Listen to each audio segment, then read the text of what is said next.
right. Thank you very much. Thank you very much. Thank you. Thank you. Well, tonight I am sitting down with a man who refuses to be silenced. Now, listen, this man has walked through fire, personally, politically, professionally. I am talking about Robert F. Kennedy Jr., Secretary of Health and Human Services. Now, listen, he has long been a voice of dissent and a fearless challenger of norms and a relentless advocate for what he believes is right.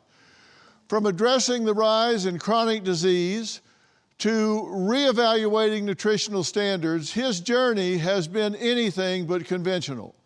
He's faced criticism and controversy, yet remains steadfast in his mission to make America healthy again. Now, tonight, a candid, no-holds-barred conversation about the first 100 days of this administration. And this isn't just about me talking to Secretary Kennedy, it's about him engaging with all of you here. This is your town hall, and I'm bringing your questions, your concerns into the conversation. But without further ado, everyone please welcome my good friend, Robert F. Kennedy Jr.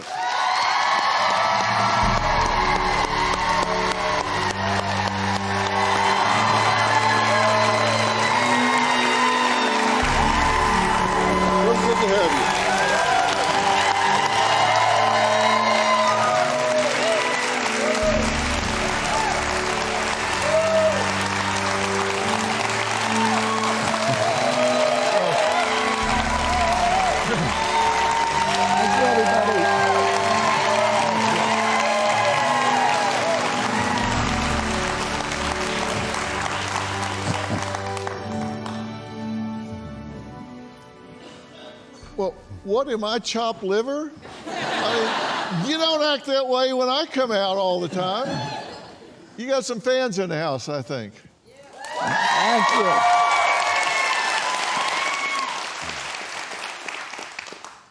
Listen, thank you for being here. It's good to see you again. We haven't seen each other for at least weeks. So you've been really busy. I have been, and thank you for all your support during the campaign, and ever since. You've really, I think, done more than any other media figure in helping to tell people about the movement and to encourage people and to drive it. Well, I'm a strong believer in what you're doing, and people ask me about that, and they ask me what you're really like, and they say, does he believe everything that he says? Is he as committed as he says, or is this all political rhetoric? And I can honestly tell people, having gotten to know you and spent the time that we have together, that not one bit of it is political rhetoric. It would be so much easier on you if you were talking politics, but these are things that you are seriously committed to and have been for a long, long time. You're not a Johnny-come-lately to this wanting people to be healthy again and bringing health back to America. This is something you grew up believing. You were raised to believe that you really needed to be in the homes of average Americans, helping people get things that they didn't have access to, get to places they couldn't ordinarily get. That's the way you were raised. Is that a fair statement? It was a way, I was an environmental lawyer for 40 years doing advocacy. I started the biggest environmental group, clean water group in the world. And it's called Waterkeeper, and it's still, we're in 46 countries. We have 350 waterkeepers, each with a patrol boat on a local waterway that sues polluters. And that was my career. I got dragged kicking and screaming into this arena, through the vaccine issue. In 2005, I published an article in Rolling Stone on thimerosal, which is a mercury-based preservative that is used in vaccines. It was taken out of some children's vaccines in 2003, But the same year, the CDC recommended the flu vaccine, which is loaded with mercury, for pregnant women in any month of pregnancy, for children at 6 months, and every year thereafter. And they're actually getting more. A kid today could get almost twice as much thimerosal as children in 2003, so there was never any break. And it's a neurotoxin, a very potent neurotoxin. It's associated with all kinds of neurological and autoimmune illnesses in kids. I wrote an article about that, and it really changed the course of my life. It wasn't something that I chose to do. And it was, you asked if this was a sort of a political choice for me. This was literally the worst career choice that I could have made. I lost friends immediately. I lost a lot of family members. I lost a lot of my allies in the environmental movement, relationships that I'd built up, political allies that I'd built up for my whole life. And it's only, but I kept working on the issue, and it was only by hook and crook and divine providence that I ended up here. It certainly was not a plan. No, I know that it wasn't. But now you've pushed back against authority in the United States, particularly authorities, particularly lately, with regard to health. You now are the health authority in the United States, sitting atop the Health and Human Services with 82,000 employees and a $1.7 trillion budget, which represents nearly a third of the entire federal budget. I mean, do y'all realize this is a third of the entire federal budget and 7% of the GDP? This agency is twice the size of the Pentagon, which is the next largest. Yeah, twice the size of the Pentagon. Our defense budget is dwarfed by it. And this is something that is so staggering to me, because we have the highest healthcare cost and the poorest healthcare delivery of the other 37 developed nations that it's compared to. You intend to change that. We spend 2 to 3 times what any other country in the world spends on healthcare, and we have the worst outcomes. We're literally the sickest people in the world. We have the highest chronic disease burden of any country in the world. During COVID, we had the highest death rate from COVID of any country in the world. So we had 16% of the COVID deaths in the United States, and we only have 4.2% of the world's population. And so it's a mystery why people are getting awards and kudos and applause for managing COVID in this country, because we literally did worse than any country in the world. Now, if you ask CDC, why did we do so poorly?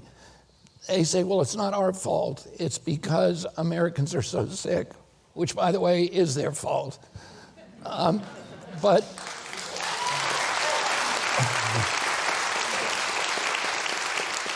the CDC said the average American who died from COVID had 3.8 chronic diseases. And so they had obesity or diabetes or asthma, and then one other thing, or some other combination of chronic disease, and that's really what killed them. These were people who were so sick that they were basically hanging from a cliff, and COVID came along and stamped on their fingers and dropped them off. But they were already living lives that were burdened by sickness. And what we need to do as a country, we're really, if you look at the data today, the fertility of our kids is down. A teenager today has half the testosterone of a 64 or 68-year-old man. They have half the sperm counts of an older man. Our girls are hitting puberty 6 years early. Now, earlier than historic levels. They're hitting puberty between 10 and 13 years old. And these are all, and the infertility is now going up in women and men. We have 74% of our kids cannot qualify for military service, so this is a national security issue. And we're spending, I met with the health minister of Indonesia this week, And he said in his country, they spend $3,300 a year per patient, and they have a lifespan, an average lifespan of 84 years old. We spend $12,000 a year per patient, per capita, and we have a lifespan of 79. We used to have the same lifespan as they did in Europe, but the Europeans have now moved 6 years ahead of us, and we've stayed stagnant. So we're spending 4 times as much, and our life expectancy is going down. Something's wrong. I mean, clearly something's wrong.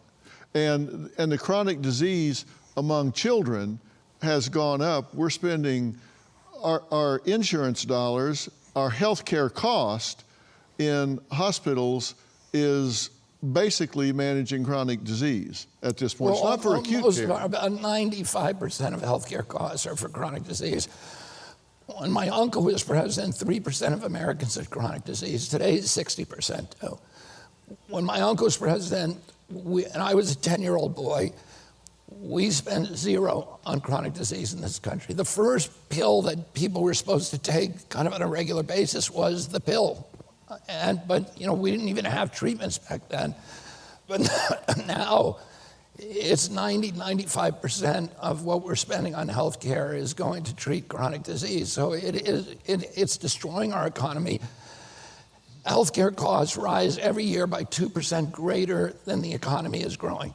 So this is existential. We cannot keep this up. I talked to the biggest furniture manufacturer in Wisconsin the other day, and we were talking about the tariffs and whether those were going to help him bring manufacturing home. And he said, I don't care how high they raise the tariffs. I cannot manufacture in this country because of the healthcare costs. The healthcare costs that I spend on a single worker, I can pay the entire salary of a Vietnamese worker. Yeah. So I can't move it back here. So it's crippling our business, it's crippling our country, and we've got to figure out a way to reverse this trend. Yeah, and let's talk about this. You talk about the chronic disease in children, and one of the things you've come up with is a list of the root causes. And I've made a graphic of it up here, so I've given you a big prompter you can use up here. The potential root causes of childhood chronic disease epidemic. And these are the things that you're putting on the list of things to work on, right? You're talking about diet, absorption of toxic materials, medical treatments, lifestyle, environmental factors, government policies, food production techniques, electromagnetic radiation, and corporate influence, and cronyism. Talk about some of these things that this is where this is all coming from. This is a hit list of things that need to be addressed. And this is on your to-do list. Yeah, on February 14th, President Trump signed an executive order that is called the MAHA order to create a commission, a MAHA commission, and these are the metrics that we are now studying. So we have 100 days to put out a report, and then another 60 days after that to put out a list of deliverables about what we're going to do to end it. And I would say the top concern is the diet. We have 10,000 ingredients in our food, and in Europe they only have 400. Most of the stuff we put in our food is banned in Europe. Oh, that is a crazy. That's a crazy ratio. And if you, for example, food dyes, which we've announced now, we're going to get rid of all the food dyes within 2 years.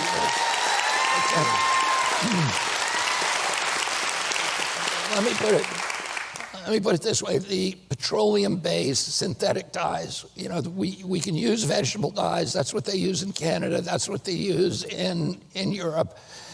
If you buy Fruit Loops in this country, it is a completely different product than what you would buy across the border in Canada.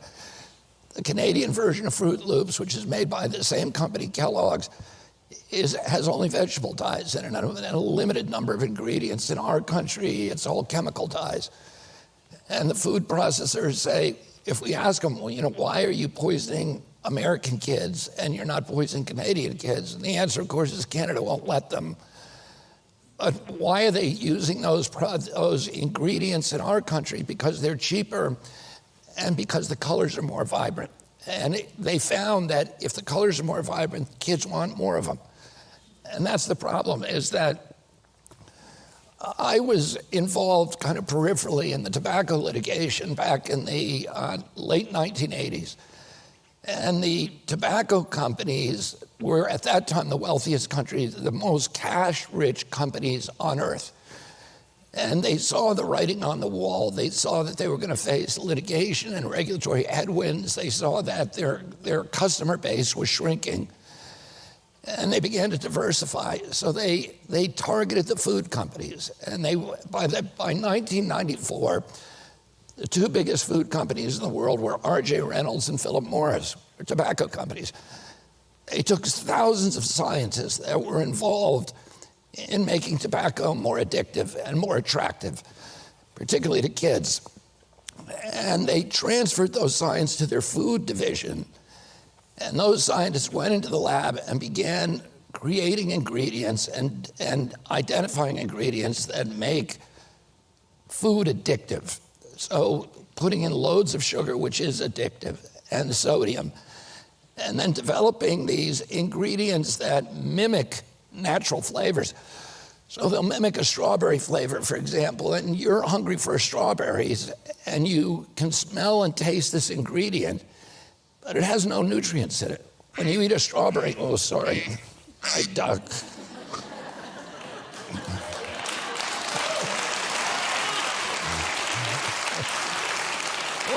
Sorry about that. When you eat a strawberry, I'm not taking that out, by the way. It's staying in. The quacking duck is staying in. When you eat a strawberry, you're getting nutrients in that strawberry. When you eat that strawberry flavor, you're not getting any nutrients, and your body recognizes you're not getting nutrients, so it's craving more and more of it. So you have an impulse to eat without ever getting satiated. So you stuff yourself with food trying to get the nutrients, but they never come. Yeah, and what you're getting in that food is making you sick. And it's like an itch you can't scratch. And like this is a picture of European Fruit Loops and our Fruit Loops. Is the camera getting this? And ours are a lot brighter. And what's making them brighter are petro-based dyes, right? Right, and another thing they did was these scientists realized that your brain actually measures the number of times you chew to tell your stomach when it's full. It's one of the many metrics that your brain uses to tell when you're full.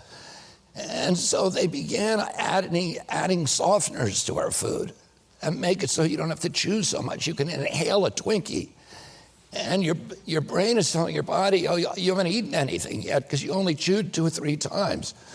So, these kind of chemicals are designed to make us insatiable, continually eating all day, never full, never satisfied, and getting less and less healthy. And then, of course, there's the chemical, the pesticides and these other kind of artifacts, the residues that are left in our food, and those are not, they're designed to kill plants and animals. And we're an animal, and our microbiome is filled with plants. So, we're literally eating poison. Yeah. I wrote a book a long time ago called The Ultimate Weight Solution, which was not a diet. It was talking about how we eat and interact with food. And I talked about high response cost foods and low response cost foods. And any food you could eat, like a wood chipper, just where you didn't have to put anything into it, was exactly that. Your brain wasn't getting the message that you were actually eating. So you get a bean and cheese burrito, low response cost food. You never got satiated. You could just kind of inhale it, and it doesn't give your brain the message. And the same that's is a problem. True of sugar. If you have granulated sugar, human beings are designed to eat sugar because when the apples bloomed or the oranges bloomed during certain parts of the year, you had a craving and you would eat them for a short period of time. Your body's always craving them because there's a lot of good stuff in that fruit. There's fiber and there's vitamins, etc. But if you're eating granulated sugar, your body is craving it, but your stomach and your mind are telling your body, oh, you haven't really eaten anything because you haven't had to chew the apple, you haven't had to, there's no effort in it. And so we can eat unlimited amounts. Of course, sugar is like crack. It's poison, and it feeds tumors. It destroys your brain. It destroys all of your organs. And we are programmed to eat it every minute of the day, from advertising to it's in everything that we eat. Yeah, I looked this up. In 1800, the average person had 18 pounds of sugar a year. In 1900, 90 pounds of sugar a year. In 2009, 180 pounds of sugar a year. So, I mean, that's a half a pound a day. So we're eating a lot of sugar these days that we weren't eating back then. And obesity wasn't a big problem back then. It's not only obesity, but it's diabetes. When I was a kid, the typical pediatrician would see one case of diabetes during his entire career, 40 or 50-year career, juvenile diabetes. Today, 38% of teens are pre-diabetic or diabetic. And we don't have to ask why. We're loading our kids with sugar. 20 years ago, there was virtually no diabetes in China. Today, over 50% of the adult population is diabetic or pre-diabetic. And it's because they built 20,000 fast food joints in China. And they are now suffering the consequences. Yeah. Now, the things that we're talking about, these are not things that are challenging to follow, right? I mean, you get, this makes common sense. So why do you think people are so threatened by what you're doing? It can't be just the confusion about vaccination, because you don't have to go very far to find legacy media that either won't talk to you or labels you as some kind of conspiracy crazy nutball. Why do you think people are so threatened by the message that you are delivering? Because you're saying this isn't you coming up with what you're going to do and what you think should be done. You have a solid commitment to gold standard science, empirical science that's not corporate captured, that is truly empirical, replicable science with good methodology, good sample sizes. And what you're talking about here is irrefutable. These are facts. Why do you think people are so threatened by your message? Well, I don't think it's a mystery. The industries that profit from these products are very powerful industries. And they're industries that not only control Congress, the pharmaceutical industry has, I think, 2 or 3 lobbyists for every member of Congress and the Senate. And the processed food industry is also very, very powerful, and they're both huge advertisers on the media. Roger Ailes, who was the founder of Fox News, and I had this strange relationship with Roger Ailes because when I was 19 years old, I spent 3 months in a tent with him in Africa doing a film over there, and we became good friends. And although we were politically antithetical, he was a very smart guy, very funny, very, very funny. I knew Roger well. And he was also a very, very loyal friend. And for years, he would make Fox News host, the show hosts like Sean Hannity and Neil Cavuto and Bill O'Reilly and all the others put me on to talk about the environment, even though he didn't agree with anything I was saying. And then I went to him in 2014 because we had just done a documentary film on thimerosal and vaccines. And he had a family member who'd been affected. And he said, there's nothing I'd rather do. I believe everything in this film. There's nothing I'd rather do than put this on But if any of my hosts allowed you on to talk about this issue, I would have to fire them. And if I didn't fire them, I would hear from Rupert, meaning Rupert Murdoch, within 10 minutes.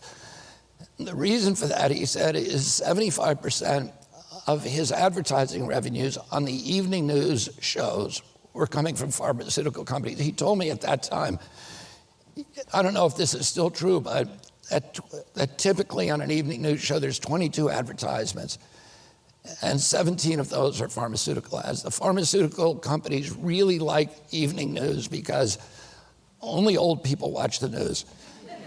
On TV, I have a 28-year-old kid, and I said, have you ever seen an evening news show? And he said, no. He's very well informed, but he gets it from other sources. And so they're advertising to people who are the biggest buyers, purchasers of pharmaceutical products, but they're using that leverage to get control, not only to advertise their products, but to get control of content. So, Anderson Cooper gets a salary of something like $20 million a year, but probably 75% of that is coming indirectly through pharmaceutical companies. So that's who his boss is, and that's why he's reporting to, and that's why during COVID you saw, all of these news channels completely on board, shaming people who didn't go along with the government orthodoxies and drumming up fear about COVID, printing the deaths on the chyrons every day and the number of cases, et cetera. And there was and fortifying an orthodoxy that just so happens to create huge profits for their advertisers. And the food companies are the other big advertisers, so the cereal brands, et cetera. So they have tremendous power over the media, and that's one of the reasons I think that I get such blowback.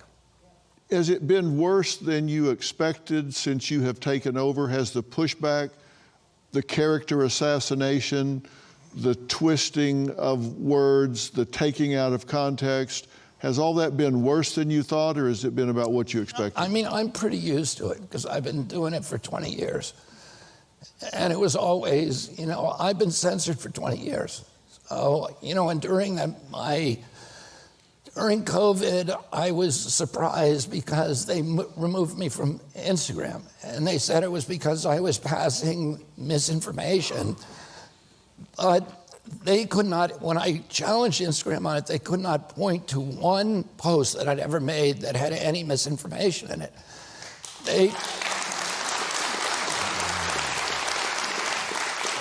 I was always very careful about what I posted because I knew, I was used to being challenged, so I didn't want to put something up there that was wrong.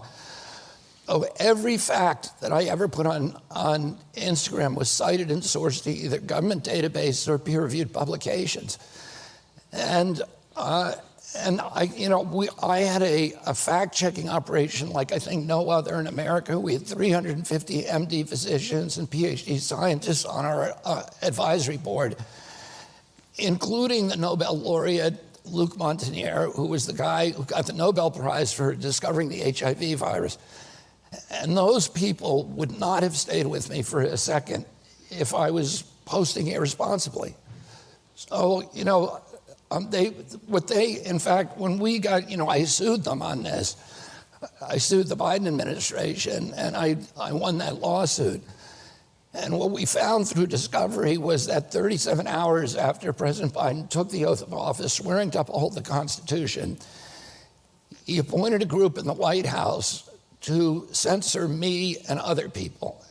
But I was the first one censored, and and we now have the emails between him and this group and Mark Zuckerberg and other people at Twitter, et cetera, which Elon, made public, and thank God for him. And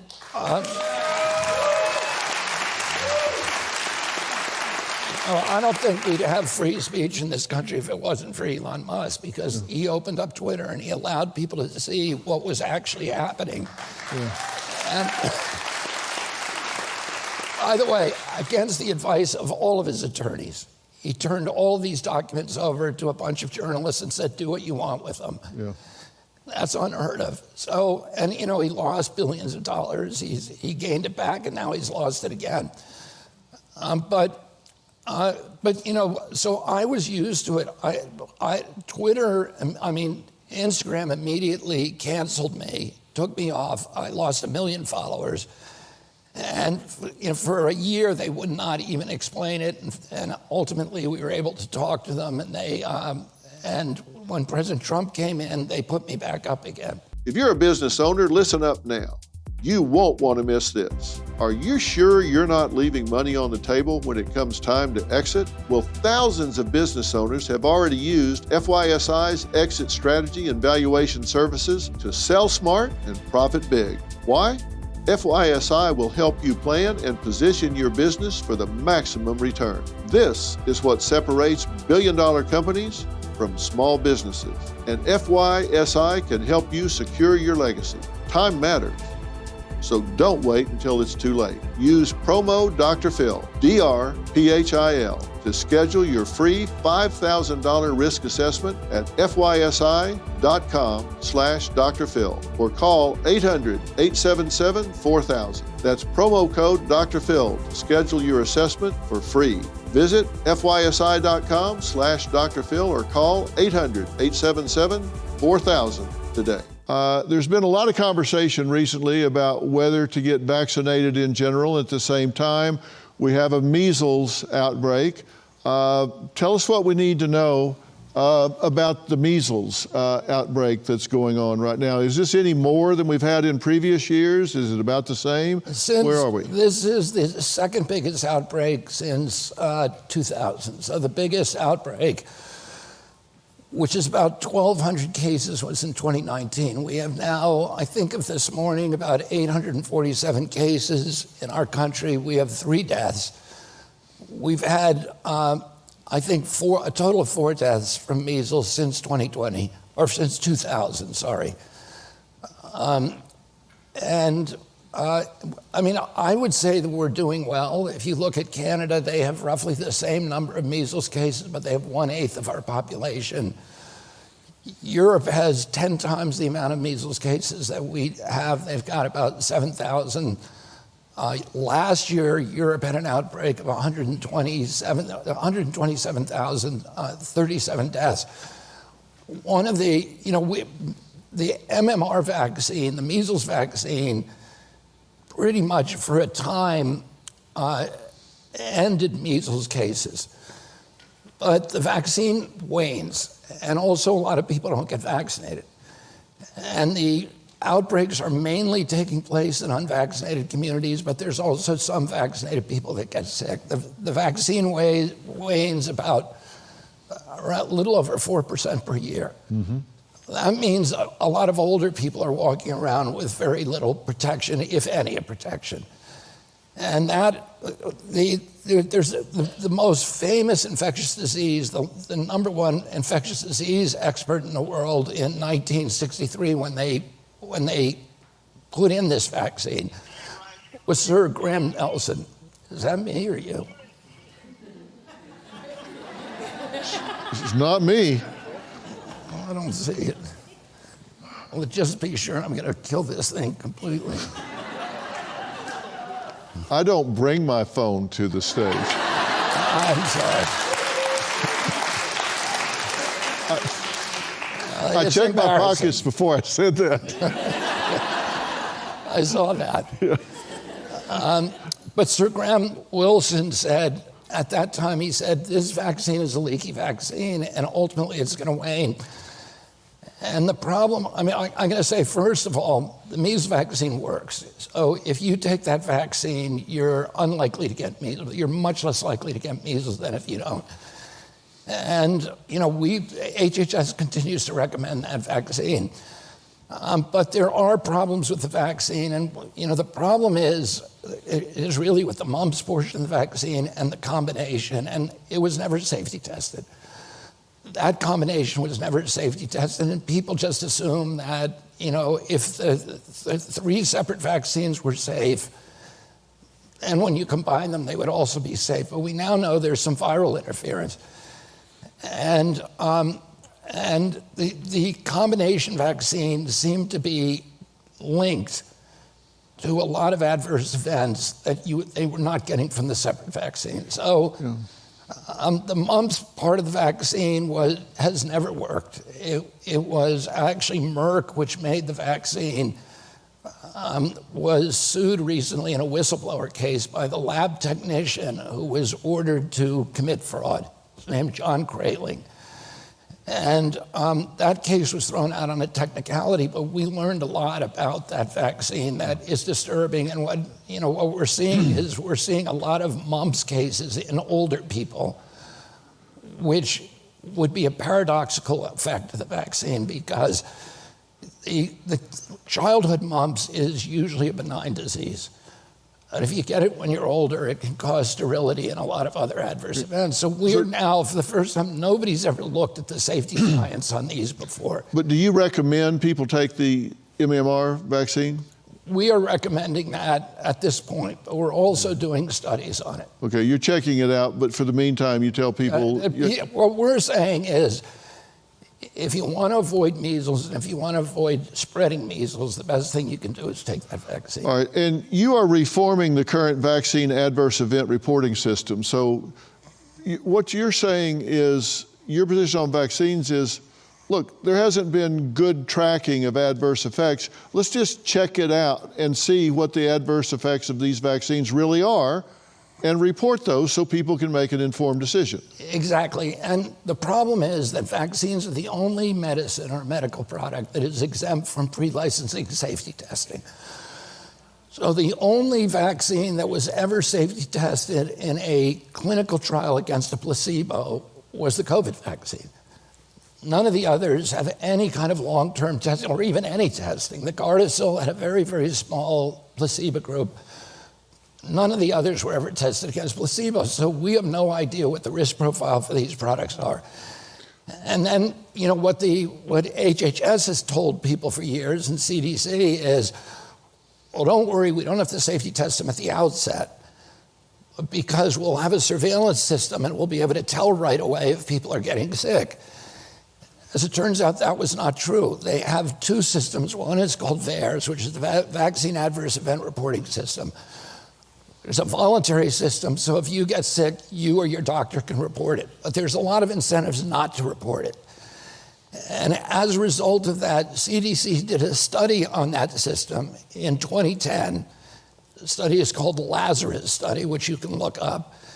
And that study found that the system was capturing fewer than 1% of vaccine injuries. That means 99% of vaccine injuries are never reported. More than 99% are never reported. So we have no idea about the safety profiles of these products. And you want people to know? Yeah, we want people, everybody should know. Everybody should be able to make an informed choice. And to say whether this is the right product for you or not, you ought to be able to have a conversation with your doctor in which he has got good information at his fingertips. Right. And he's able to tell you this is not good for you, or here's the risks and here's the benefits. All right, right turn. Talk to me about the Autism Research Initiative. You have committed $50 million to a research effort to understand the causes and treatments of autism. Why is that important? Well, it's important because it's an epidemic. And it's an epidemic that is 1,000 times more costly than COVID. When I was a kid in 1970, there was a study done which was the largest epidemiological study in history at that time. They looked at 900,000 American kids, from virtually every kid in the state of Wisconsin, and they found 60 kids who had autism. When was this? 1970. And there were many other studies at that time, and people were not stupid back then. They knew what autism looked like, and they were specifically looking for it, and there were lots of follow-ups in this study, and it was a gold standard study. And they found so that the incident rate was about 1 in 10,000, and that is confirmed by many other studies that around that time and earlier. And then in 1984, there was another gold standard study that showed that it was 3.5 children in every 10,000. So now In 2020, it was 1 in 36. And last week, we announced the latest numbers, which are 1 in 31. It's actually much worse than that, if you can believe it. In California, they do it state by state, and California has the best collection system of any other state. And their numbers are 1 in every 20 kids, and 1 in every 12.5 boys. So, and this is just one injury. And that injury alone is going to cost us over $1 trillion a year just to treat autism by 2035. And we can't afford it. It is sinking us, and it's destroying the lives of these children. It's destroying these families, and destroying the potential of many of these kids. And that doesn't mean that kids with autism have no potential, but their potential is diminished, and their capacity or interactions and to have a full and rich, the richest potentiality of their lives is definitely laid back. Now, when I said this the other day, I was giving a speech where I was talking about people who have profound autism, which is about 26.4% of people of autism have profound autism. What that means is nonverbal, non-toilet trained. And all these other stereotypical behaviors like toe walking, stimming, hand flapping, et cetera. And these kids have very little potential. That particular cohort has extraordinarily diminished potential. And when I was talking about that cohort, my speech was clipped and put out there saying that I, with Elizabeth Warren giving a speech about me on the Senate floor, saying I had condemned everybody with autism in this country to, never throwing a baseball and never writing a poem, et cetera. But I was talking about this one cohort. The parents of those children, I got tremendous support from, because they said, finally, somebody's speaking for us. Finally, somebody's recognizing what we're living in. And these are groups that are not active on social media. And they are so consumed by taking care of their child that they're not well organized. They are suffering at a level that is almost incomprehensible to the rest of us. And you asked me about the flack that I get. And, I get a lot of flack from people, and I have for 20 years. But I look at what these families are going through. And, I feel very, very fortunate for my life, because these are kids that had a full potential. Many of them regressed when they were maybe 16 months to 3 years of age. And that has never happened in history before, where somebody, a perfectly healthy child, suddenly becomes intellectually disabled at 2 years old. And you're saying the mischaracterization was that you were saying autistic children in general will never pay taxes, will never play a baseball. I was only speaking of those with profound autism, which is nonverbal, non-toilet trained. Yeah, which is a subset, a specific cohort within that population. And it's about 26 now. It used to be lower. But that group with severe intellectual disabilities is actually growing within the percentage of people diagnosed with autism. And you're spending money and making commitments to researchers to try and figure out causes and treatments of this.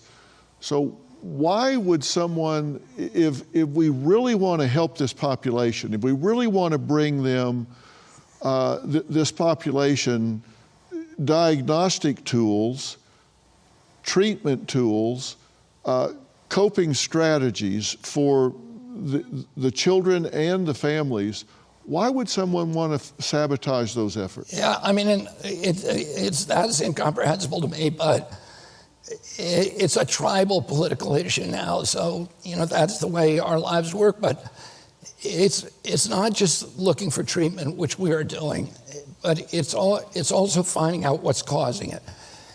This is an epidemic, and it is clearly an epidemic, and it's happening. And epidemics are not caused by genes. Genes can provide a vulnerability, but you need an environmental exposure. And we need to identify what that exposure is. What is doing this to our kids? And it's probably an accumulation.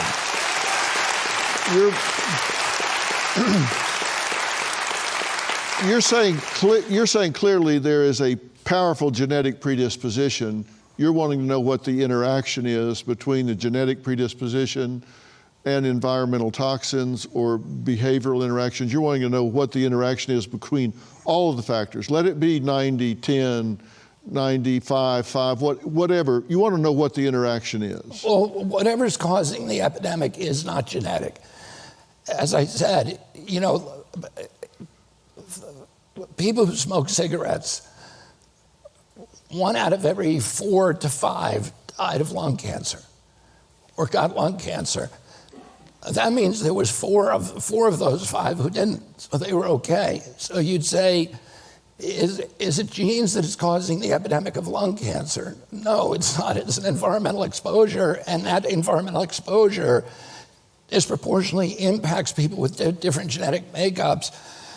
And we know a lot about the genes among autism kids. We know about some of the genetic differences, that there tends to be less glutathione production. There tends to be higher testosterone.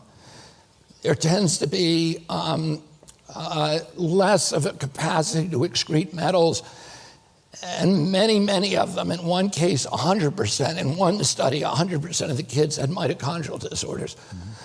And that indicates that the cause could be an accumulation of materials in our environment that are affecting mitochondrial function, and that the kids who already are in the race with low mitochondrial function, metabolic dysfunction, are the ones who get hurt.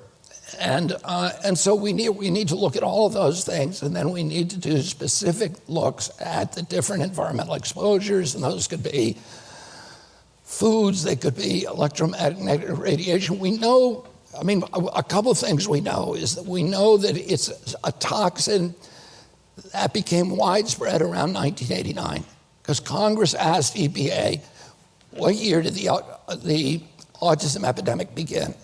And the EPA scientists came back and said it's a red line, 1989. So something happened in 1989, some toxic exposure that affected every demographic in our country, from Cubans in Key Biscayne to Inuit in Homer, Alaska. And we also know that it impacts boys at a 4-to-1 ratio to girls. And that's undeniable. You have to look at That's undeniable. So you need to find it. You need to find a toxin that became pervasive around 1989 and that has that sexual dimorphism and its impacts. Right. Before we go to break, a quick note about another one of tonight's sponsors. Mazza Chips asked to be part of this town hall because of Secretary Robert Kennedy Jr.'s strong stance against seed oil. Mazza Chips are free of seed oils and are the first tortilla chip made with organic corn and grass-fed beef tallow. Now there's something to think about.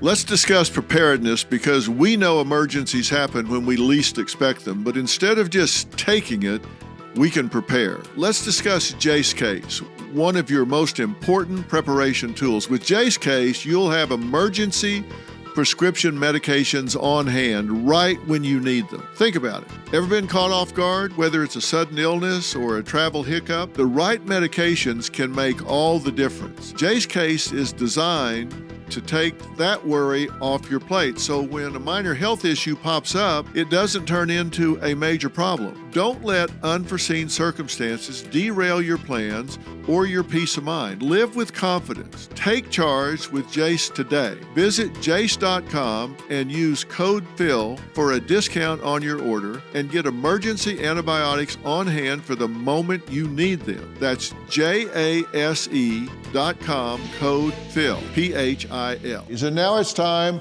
for you to ask questions about what matters to you and your family. So who's first? Raise your hand. We'll bring you a microphone. Stand up in the fourth row. Yes, you, the one with your hand up. There you go. Say your first name only and state your question or comment. Go. I'm Kendall, And my question is, could you explain the process? I saw the movie Vaxxed, where kids would regress into autism after their 2-year MMR shot. Can you explain the process from the ingredients in the MMR to when it goes in your arm to the encephalitis brain inflammation and how it actually causes autism? Can you just kind of explain it in a way that everyone can understand? Well, right now, we're in the process of researching all those questions.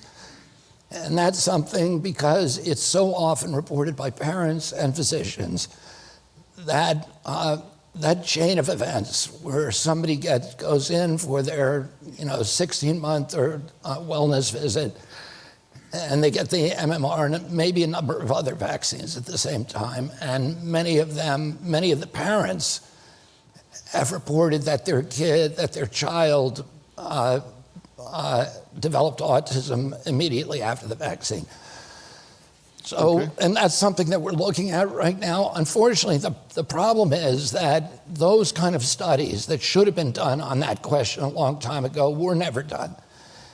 Instead, there was a series of epidemiological studies that were created by I would say, captured researchers at CDC, mainly people who work for the pharmaceutical industry. And they produce very bad studies. And none of those studies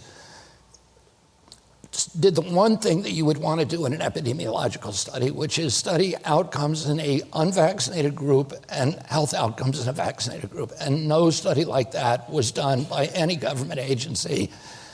And it was deliberate that it wasn't done. But that's one of the things that you're studying now and with gold standard science. We are now, and we're doing gold standard science, which means replication, as you pointed out.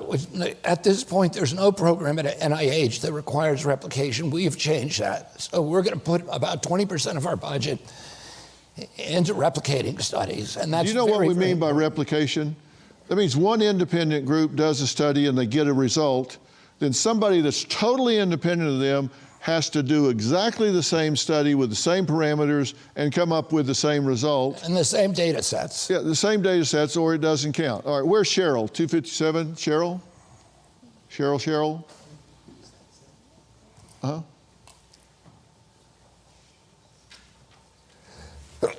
Excuse me. I'm Cheryl, and I'm a nurse for 30 years. I quit in 2021. So how do you propose to rein in Big Pharma and the influence they exert over the health and well-being of Americans? That's a good question, and we are, I would say, to use your words, laser focused on that. And probably the biggest, there are a number of dynamics that account for the capture of agencies by the industries they're supposed to regulate. This process by which the agency becomes almost like a trade association for the industry, a sock puppet, I would call it. The industry it's supposed to be regulating, and that's how CDC and NIH and FDA have functioned in the past. And one of the ways that happens, one of the really potent contributors to that is the revolving door. I think 7 out of the last 8 FDA commissioners have gone immediately to work for pharmaceutical companies. The longest reigning CDC director, Julie Gerberding, who did several $1 billion worth of favors for Merck, immediately became the vice president of Merck's vaccine division. And this is true throughout not just the top level of the agency, but every level of the agency. And we're going to end that so that people cannot go to work for the industry that they've been regulating. Okay, are you against direct-to-consumer advertising of pharmas to consumer? I think that's a huge mistake, and we're looking at ways to end that.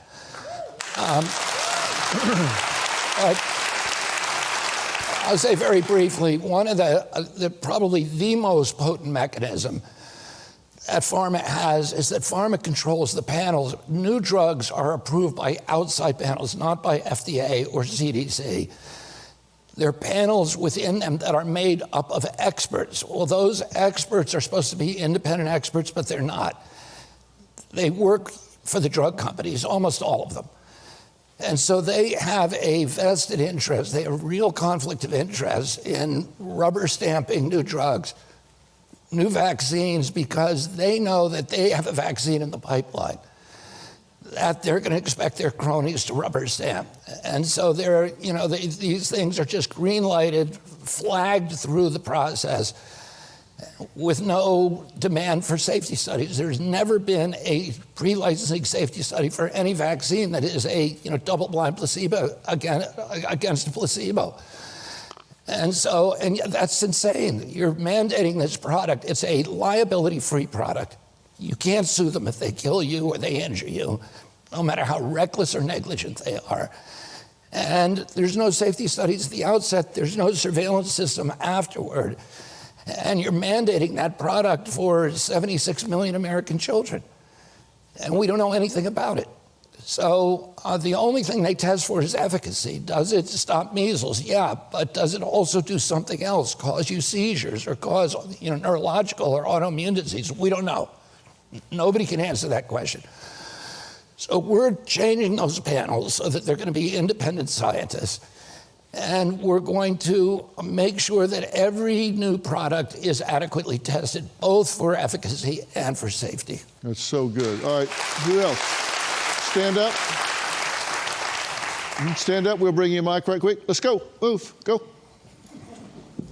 Speed. I'm Nicole. You had addressed a couple of things just a bit ago about years ago the tobacco industry obviously being huge, and at one point, cigarettes and stuff were being advertised like crazy, and then it got banned where you don't see those commercials anymore.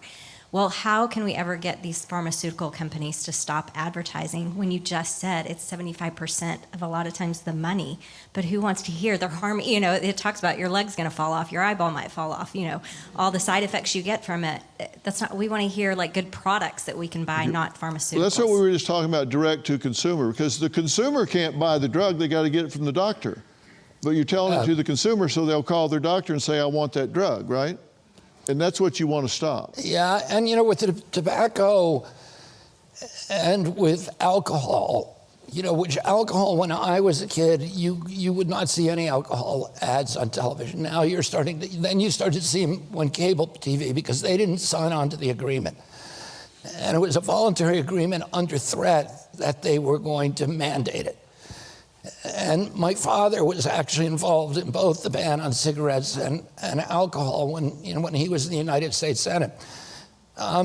There is a very bad Supreme Court decision on free speech and commercial advertising. Free speech under the Constitution is political speech, and there are many cases that said it doesn't apply to political advertising, that you can do some regulation of political or commercial advertising. At the Supreme Court decision, when the last Trump administration tried to change the drug ads to make them report the price of the drug, the Supreme Court said they can't do that. Now, we think we have other arguments, and one of those arguments, pharmaceutical ads are different than any other ads. Number one, they are advertising a product that the taxpayer is going to have to pay for. If you advertise cigarettes or beer, you're buying it yourself, and you're making that choice. But when you buy a pharmaceutical drug, my agency, in most cases, is going to have to pay for it. So it's the taxpayers are paying for it. So it's a very unusual product in that way. The other thing is that the government, that they're getting a tax write-off from that ad. So the taxpayers are paying for the ad, and then the person who gets that product is billing the government for it. And so it's a very different, we think it's sui generis, that it has arguments that we think, and we're looking at this now with the White House, the ways that we can get by that Supreme Court decision. Okay, Joe, and then we'll go to Courtney. You two stand up, Courtney, and Joe, you stand up. We'll get a mic over to Courtney for next. All right, Joe, go ahead. Yes, thank you. My name is Joe. Mr. Secretary, thank you for coming. Just want to let you know I regard you as a true American hero.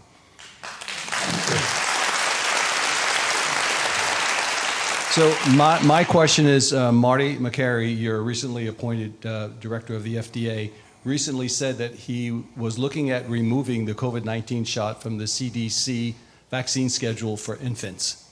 I believe he said that last week, and I'm interested in your opinion and if any other changes should be made in the CDC schedule. I think that is that's something that we're talking about, and I think the justification for giving this shot to children is very, very weak, and particularly since there was the safety testing is utterly inadequate, and children are at almost a zero risk for COVID, and we're seeing a lot of adverse events from the vaccine, particularly in children, myocarditis, pericarditis, even strokes. And people are trusting us American people are trusting us to make a good risk-benefit judgment when we recommend these products. And we need to go back and look at that recommendation. We're doing that right now. Okay, Courtney?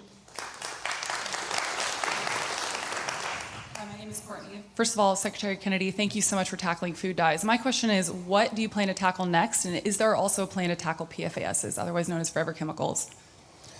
PFASs are a class of forever chemicals, and I'm very interested in them. I brought the first case against PFASs. I was part of the legal team on the case on the case they made a movie about, Mark Ruffalo movie called Dark Waters. And then many of the riverkeepers and waterkeepers, particularly Tennessee riverkeeper, have been deeply involved in litigating on this issue, so I've been deeply involved in it. And it's now ubiquitous. They're in everything. They're in our water, they're in our food, and they're in our cooking utensils. And particularly pans that have a protective coating on them, those are not good things to be using.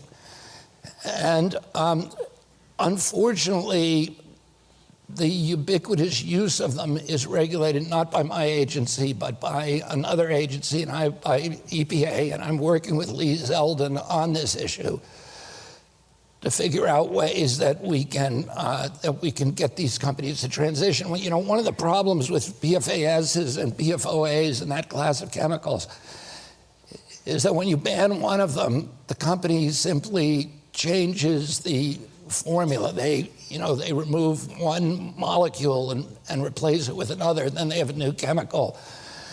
And the new chemicals are not banned. So in the past, it's been hard for the regulatory agencies to deal with it, but we're looking at that, and it's a big priority for me. Okay, I have my hand up. I saw a report of a video recently where you were talking to Bill Maher, who's a friend of mine. And in this video, you said, quote, "Kids are gayer than ever and they're fat, repulsively fat." Do you remember saying that? No. But it was a video. Well, We had a video of you saying that. those are words that I never used. Yeah, that was AI generated, correct? I didn't see it, but it would have been, I would never say something like that. Of course not. But I wanted to bring that up because this is a dangerous time with AI-generated videos that people can see. There are hundreds of videos out there that I have seen of having me saying, ridiculous things. Yeah, me too. Yeah. And some of them are real. Yeah. Yeah. Thanks for pointing that out. But I mean, really, people need to understand that just because you see it in this day and time does not, it's like, you go, believe me or your lying eyes. Well, they are lying eyes because people are generating very real looking videos, and you would never say anything like that. No. That's not in your vocabulary. That's just not you. And I wanted to bring that up just in case people had seen that and wondered, why would he say that? He didn't say that. You didn't say anything like that. It wasn't even part of the conversation. And I wanted to point that out. Well, thank you. Have you checked your home title recently?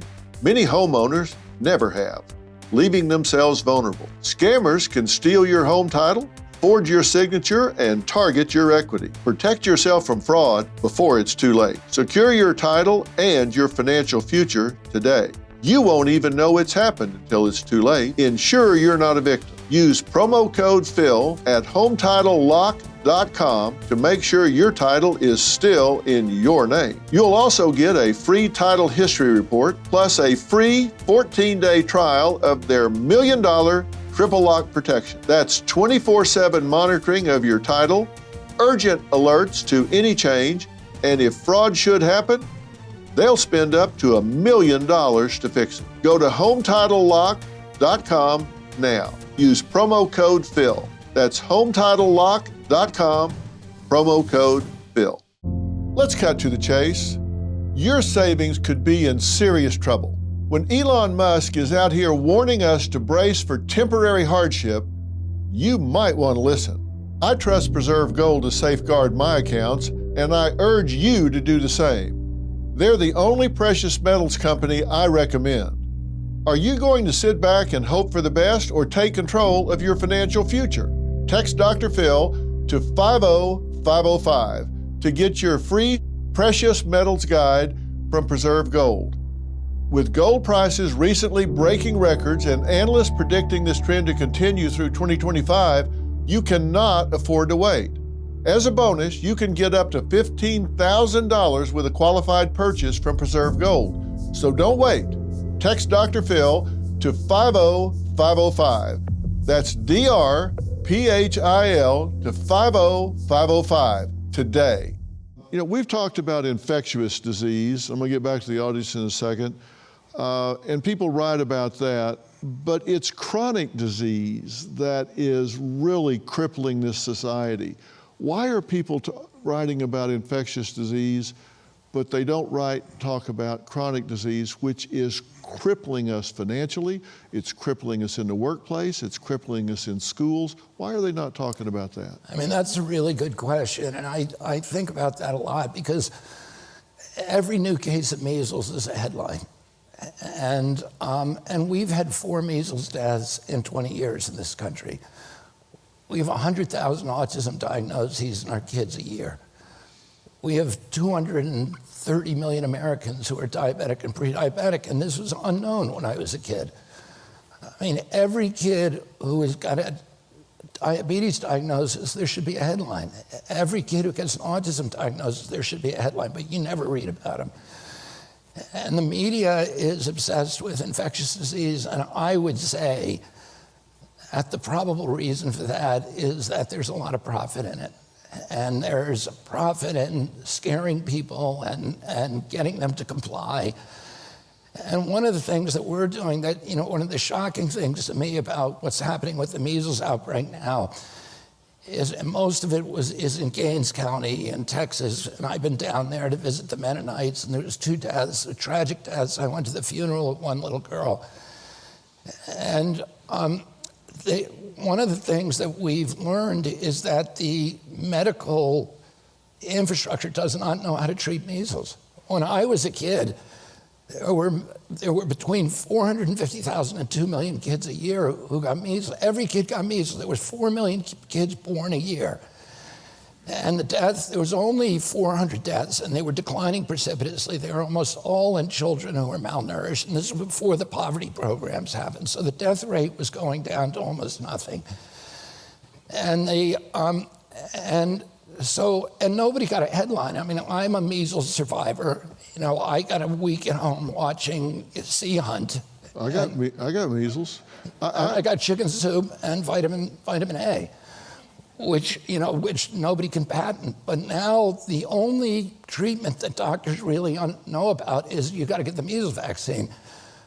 But there's many things that we ought to be doing for people who actually get sick with measles, and to prevent them, because it's usually not the measles that kills them. It's a bacteriological infection like pneumonia, pneumococcal pneumonia. And one of the little girls had strep. She had bacteria in her blood. That's really what killed her. And she was not being properly treated for that. And what we found, we've got doctors now in these communities that are teaching other doctors how to treat this disease with aerosolized steroids, with budesonide, with clarithromycin, and others. And each outbreak really takes a different set of protocols. And so those are two things that we're doing now at HHS, is really figuring out how do you treat these respiratory infections so that, people who don't want to get vaccinated, like the Mennonites, have a religious mandate against it, and we need to know how to take care of those communities. And they complain that when they go to the hospital, they're treated like pariahs, and they shouldn't be. We should have compassion for everybody. And we ought to be able to treat people who are sick. During COVID, it was the first time in history that somebody would go to the hospital. They would get a positive test for COVID, and they would be told, there's no treatment. Go home until your lips turn blue, and then come back, and we'll put you on a ventilator and give you remdesivir, two things that could themselves kill you. And why didn't we have a lot of protocols? Why weren't we treating people who were sick early on in the sickness so it wouldn't progress? And that, is, I think, a real failure of the health agencies and a failure of the medical system. And we're changing that now. Well, I'm so glad to hear that. I know when they, I said, and I think you know this, at the beginning, when they started the prolonged quarantine, I said this quarantine of our children, the shutting down the schools for a long period of time, this prolonged quarantine will cause more damage and, in fact, more death with our young people than the virus ever would. And I was labeled a nut. I was, seriously, they said he is an absolute nutball. He doesn't know what he's talking about. He doesn't know what I'm saying. But we were at the highest levels. Let me just say this. There was a Brown University study that showed that toddlers lost 20 IQ points on average. Yes. 22 IQ points during COVID. I go to schools 2 or 3 times a week to visit, different schools around the country, look at their nutrition and, and cell phone use, et cetera. And every school I go to, the teachers are saying we're dealing with a generation of kids who is so far behind that they need remedial learning because of what we did to them during COVID. During the 1980s, there was a lot of downsizing in this country, and there were books and studies done on the impact. And those studies showed that for every 1% of workers who lost their job, there were tens of thousands of deaths just from not working. Yeah, of course. And, we did that for 2 years. We put Americans on lockdown. And we did it with kids when the anxiety, depression, and loneliness were at the highest levels ever recorded. And we pulled their system out from under them, their support system out from under them. And also, we took them away from the mandated reporters who were watching for molestation and abuse, and we locked them up with their abusers with nobody to watch. And their answer was, well, we did the best we could with what we had. No, they did not. They did not do the best they could with what they had. And we abandoned those children to their abusers, and we took their support system away, and we have no plan for closing that gap right now. And our educational system is on the brink of collapse as we sit here right now, and there's no plan to close that gap, and we need to do something about it or we're in trouble. Some last few questions before we go. We've got about 7 minutes before we do. Yes, ma'am. Stand up. We'll bring you a mic right quick. Say your first name and go. And if you got a question, stand up. We'll get to as many of you as we can. Just stand up and be waiting, and we'll come to you quickly. Let's move quick. We got about 6.5 minutes. Go. My name's Annie. I'm a mom of 3 kids. They're 14, 11, and 7. So I've already walked through the vaccine journey with my children.